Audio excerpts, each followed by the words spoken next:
Hi everyone, Aaron here for Zollotech, and Google sent along their latest phone, the Pixel 5. And so this is the packaging that it comes in. So let's go ahead and remove the phone. They sent along some Pixel Buds, which I've actually unboxed some of these before, but we'll take a look at, and then a Pixel 5 case. So let's set those aside and unbox them. Now this is the Pixel 5 5G, and it comes in at $699. You've got two options for colors. You've got this sort of sage color and just black. And this also comes with 3 months of Stadia, 3 months of YouTube Premium, and 100 gigabytes of Google One storage, as well as Play Pass and Play Points. So it's actually a pretty good deal compared to others. So let's go ahead and open it up. And thanks again to Google for sending this along so I could check it out. So let's go ahead and open this. And let's see what we've got. And so there is the phone itself. Looks pretty familiar. I'll set that aside just for a moment. And then let's see what's in the box. So in the box, we've got some documentation like we would expect. So let's take this off here. And it's probably just a quick start guide like you would expect. A little warranty information. And then we've got a SIM card removal tool. Now, other than that, we've got a cable. So we've got USB-C to USB-C. And then we also have a transfer tool. So if you're not familiar with this, you can transfer from one device to another if you have USB-A to USB-C. So you can go from, say, an iPhone or another Pixel to this Pixel. And we've got an included 18-watt fast charger, USB-C to whatever AC adapter you have in your country. So all of that included in the box. Let's set that aside and take a closer look at the phone. So here's the phone itself. Let's take the wrapper off. And this phone is a little bit smaller than I thought, but it's not super small either. So this is aluminum. The back is aluminum with a coating, and it has wireless charging, but we'll take a closer look at some of that in a moment.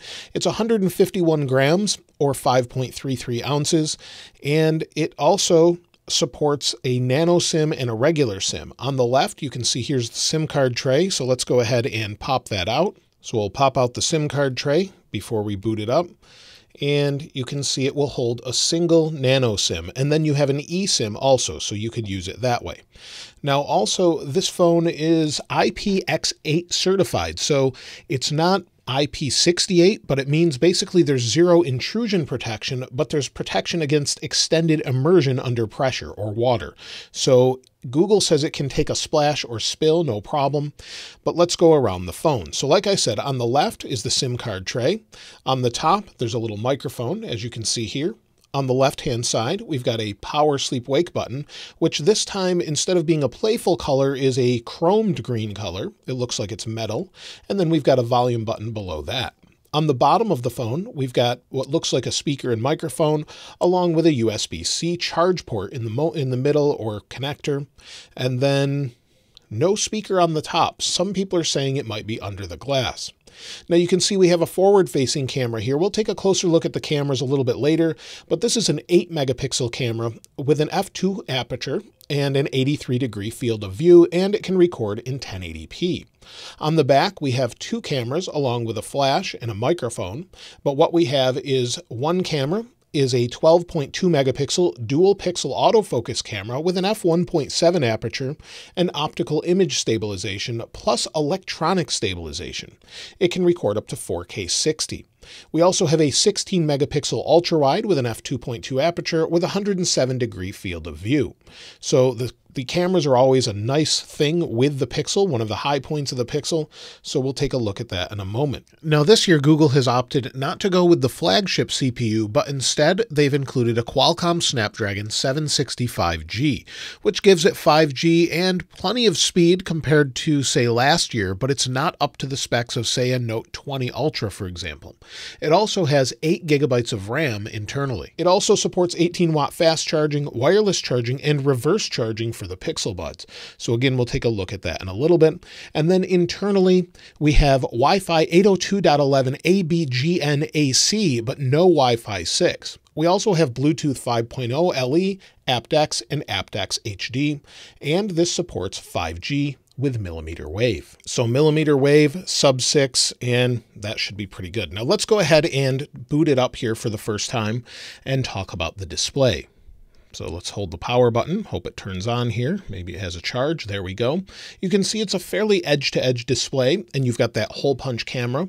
And as it boots up, this is a 6-inch display, 2340 by 1080, and Google says it's a flexible OLED display with 432 pixels per inch. So maybe it's similar to something they use in, say, the Z Fold 2, but the resolution is a little bit different. It supports HDR and has 24-bit color depth and supports 90 Hz as a refresh rate. So you should have smooth scrolling just like the Pixel 4, and it's covered in Gorilla Glass 6. Now for a quick size comparison before we set it up, here is the Pixel 4 XL side by side. So it's definitely a smaller phone. You can see it's slightly shorter. And then as far as its width, it's actually a little bit narrower, and it's lacking a few features. So we don't have a headphone jack on either of these phones, but one thing that the Pixel 5 doesn't have is the Soli radar, where you can wave your hand over the display to perform different functions. It also doesn't have face unlock, so no more waving your hand over it like you can with the Pixel 4, but here are the displays side by side. So the display is not that much smaller, as you can see with the Pixel 5, but we have a smaller body overall. And in fact, I think it's a really nice size.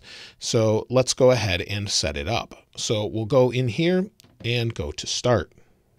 Now, because I'm going to move my SIM from my Pixel 4 XL, let's go ahead and pop this out, and we'll place the Google Fi SIM that I use in this phone. Now, I could set it up without this SIM card, but I like the option to be able to swap the SIM card around. So let's go ahead and put it in place here.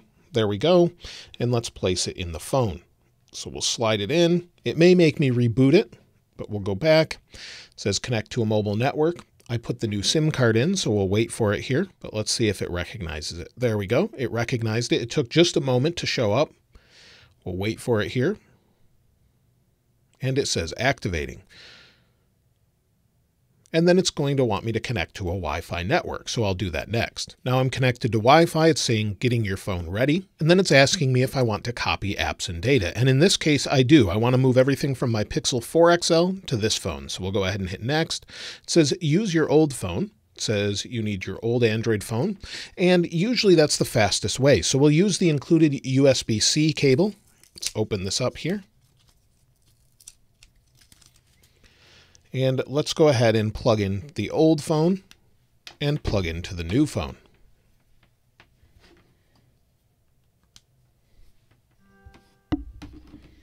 So now we're plugged in.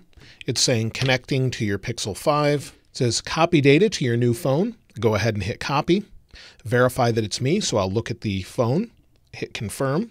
Now it's going to copy my data from the Pixel 4 XL to the Pixel 5. Now once I put my password in, it says getting account info, so we'll wait for it here, and then it should start copying my data. So now you can see it says continue setup on your Pixel 5. So over here it says choose what to copy, and 3.3 gigabytes of 87 gigabytes. We'll go ahead and just hit copy, and it's going to copy everything over. So this will probably take a little while, but it says getting account info, and then it will begin to copy everything over. Now you have to accept the legal terms, so we'll go ahead and hit accept.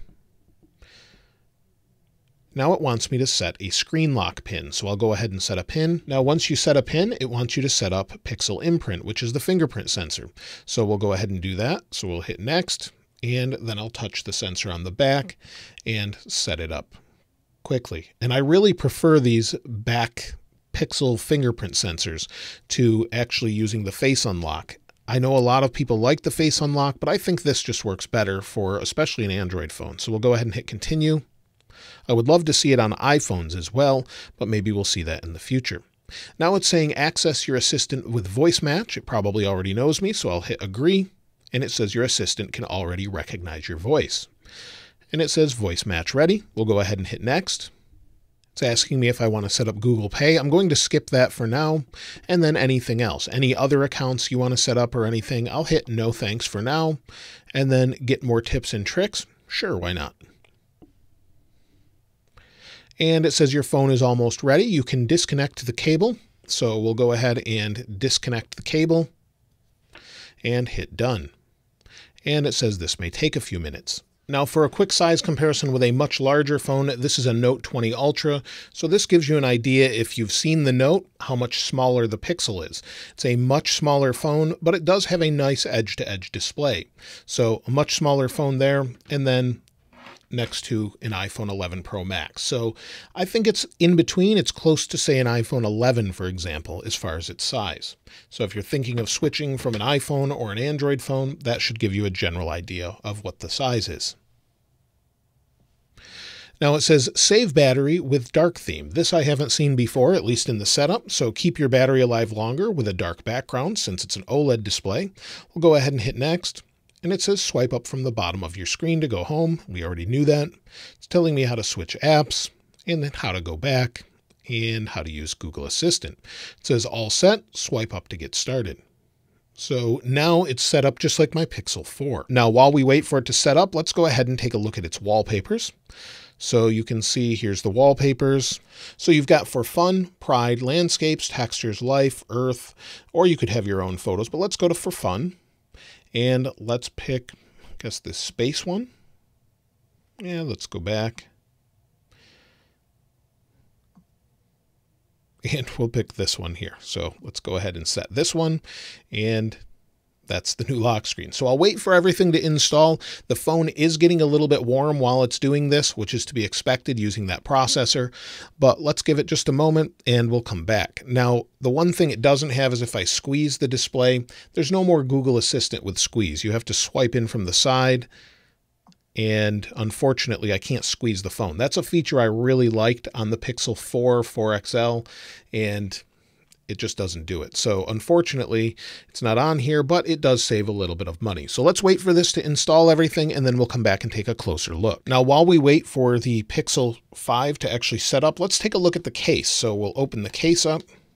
It's installing about 100 applications. So let's open the case up and see what we've got. Now, this case comes in at about $40 or so.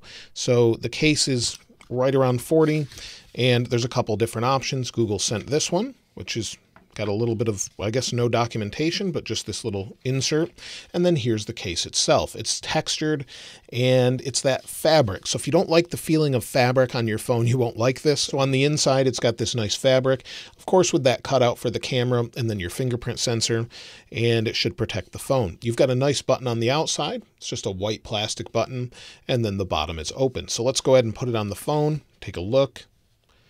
Since we're waiting for it to set up, like I said, we're still going. So you do get a little bit of lay on the table protection with this. So if you want to lay it face down, you've got a nice opening for everything on the back, and it is grippy, but you may not like the feel of it. Again, it's open on the back. So it's what we'd expect for these cases. I do like the cases quite a bit, but they do have this weird texture to them. And I really prefer the texture of this phone. It's kind of nice on the back of this. So let's go ahead and take a look at the Pixel Buds. Now, I have used Pixel Buds in the past. I have a separate video unboxing them, but I'll just open them up in this video so you can take a look, and we'll try the reverse wireless charging. So let's go ahead and get my unboxing knife here. And there we go. And peel this back. There we go. We'll open the box up. And here are the Pixel Buds. Now, in using the Pixel Buds, I've used them on and off for quite some time.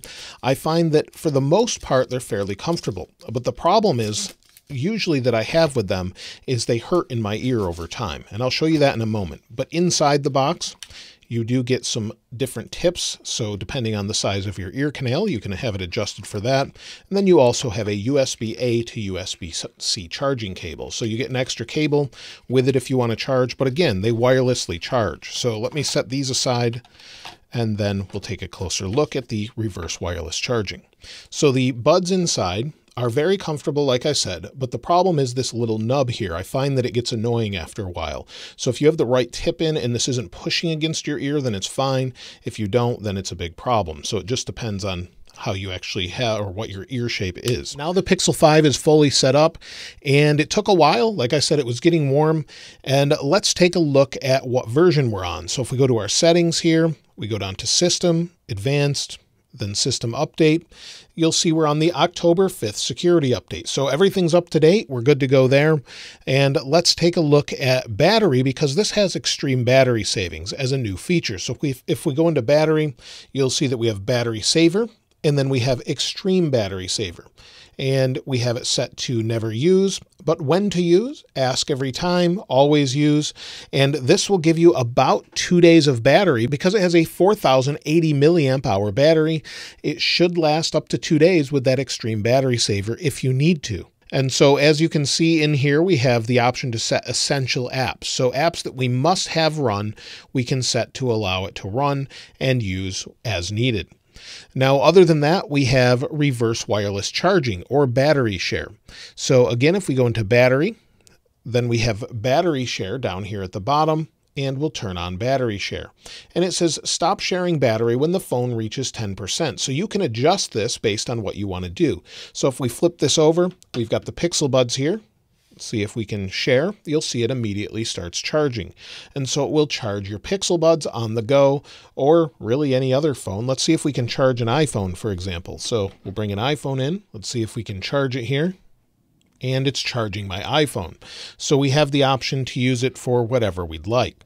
So we have those options. Now the camera, of course, is one of the big ones. So if we go into the camera, we've got the camera and we've got some new options. So we've got 0.6x, 1x, or 2x. So ultra wide, as you can see there, 1x, 2x. So we've got those options. We also have some new video options with the same thing with slow motion, normal, and time lapse. And then we've got video stabilization, standard, locked, active, or cinematic pan. These are all new features. And so it should be pretty good for light movement. You'll see for far away still shots, active for heavy movement, and cinematic pan for smooth panning shots, half speed, and muted. And so let's go into some of the options here. And we have 4K resolution, as you can see there. And then you can select your frame rate, 30 or 60. So if we go to 60, we can record with that. Let's flip the camera around and you'll see here, we only have 1080p, but let me go ahead and hit record. And now I'm recording with the Pixel 5. So this is the forward-facing camera. We can zoom in a little bit, zoom back out, and adjust brightness and things like that in real time. So if we want to adjust maybe the exposure, we can do that.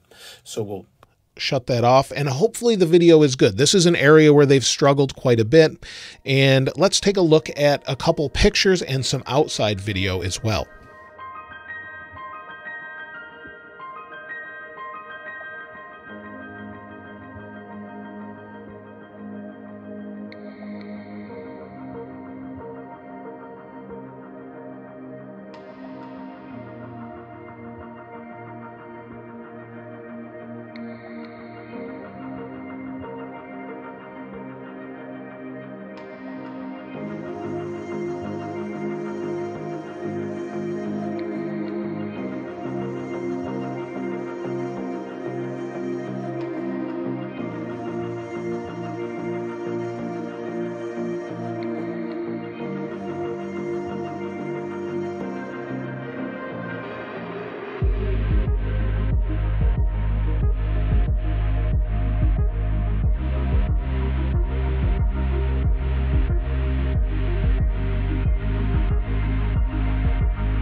Now let's take a listen to the speakers on this. So maybe we'll go to YouTube. So this is my Note 20 unboxing, and let's take a quick look at the speakers. So this is magnet paper here. You'll see there's a speaker down at the bottom.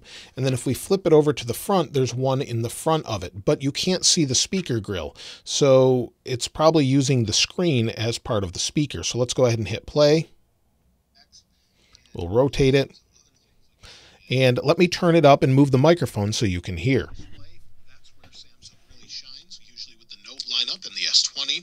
So it's got a 6.9-inch display, 1,440 by 3,088 pixels with a 19:9 ratio and 498 pixels per inch.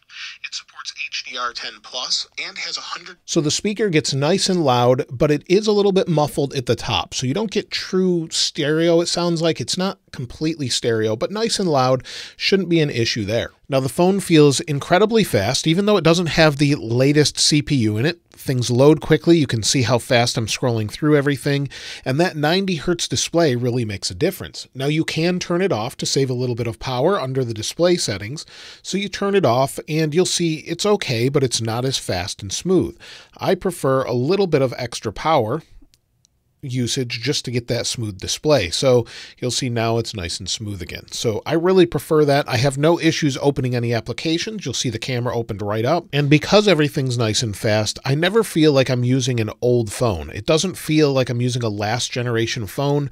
Nothing seems to slow down. So obviously the calculator app isn't very intensive, but anything you want to do is going to open nice and fast. So if we want to go into the recorder, which I haven't used yet, but you do have that auto transcription feature.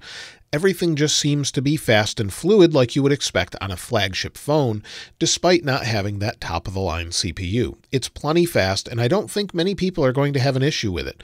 Going from everything from an Xbox app to video games to whatever you want to open, you really shouldn't have an issue. So I don't think there's going to be any problems whatsoever. You'll see this is Pocket City. It's loading for the first time on this particular device, and it's opened right up. It's that fast. I didn't open this before ever, so you'll see it's nice and quick. Now let's take a look at Call of Duty Mobile and see what that's like. So the game's loaded, and as you can see, it looks pretty smooth. We're recording at 60 frames per second, so this should give you an idea.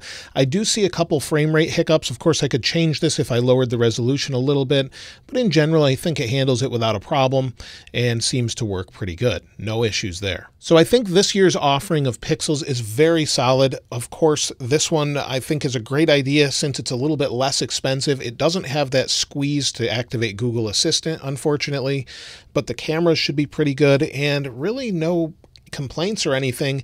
I'm glad they lowered the price. I think $100 less would be perfect for most people, but you've got all the options you want for most people in a flagship minus the CPU, but it seems to handle the tasks and everything without an issue. And this is a great camera phone. And I think the bringing it down to one option for a size is great. It reminds me of the Nexus days of phones. So no longer, maybe they'll bring it out later, but no longer do we have a 4 and 4XL, then 5 and 5XL. Maybe we will later, but right now we have a 5. And so you have one option for the flagship, and you have a lower option for the 4A 5G or just the 4A if you don't care about 5G. So I think these are some great options. But let me know what you think of the Google Pixel 5 in the comments below, and I'll try and link this wallpaper if you'd like in the description as well. And if you'd like any of these others, just let me know in the comments below. Maybe I'll switch to this one to save a little bit more battery since it's fairly dark. But I think this display looks pretty good with good viewing angles and everything else. But let me know what you think in the comments below. And if you haven't subscribed already, please subscribe. And if you enjoyed the video, please give it a like. As always, thanks for watching. This is Aaron. I'll see you next time.